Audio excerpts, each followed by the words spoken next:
नमस्कार. ओळखलं का सर मला? हे शब्द आहेत कुसुमाग्रजांच्या कवितेचे. तकल्या बागल्या पूरग्रस्त परिस्थितीमध्ये झालेल्या त्याच्या संकटकालीन अवस्थेचे. आणि म्हणूनच कुसुमाग्रज म्हणतायत, कणा या कवितेच्या माध्यमातून ओळखलं का सर मला? कुसुमाग्रजाच्या अंतःकरणातला एक कवी म्हणून या ठिकाणी तो आपलं मनोगत, आपलं मत, आपलं विचार व्यक्त करतोय. म्हणतोय, ओळखलं का सर मला? ओळखलं का सर मला? पावसात आला कोणी, कपडे होते कर्दमलेले, केसावरती पाणी. क्षणभर बसला, नंतर असला, बोललावरती पाहून, गंगामाई पाहुण्यानी केली घरट्यात राहून.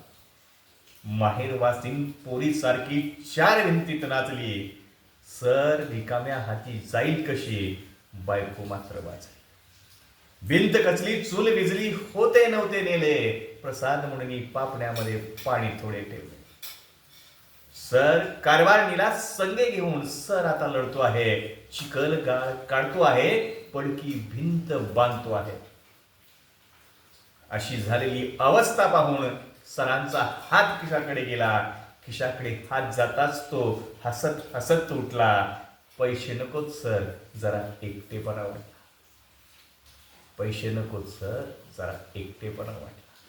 मोडून पडला संसार, तरी मोडला नाही कणा. पाठीवरती हात ठेवून फक्त लढमना. पाठीवरती हात ठेवून फक्त लढमना. पाठीवरती हात ठेवून. धन्यवाद.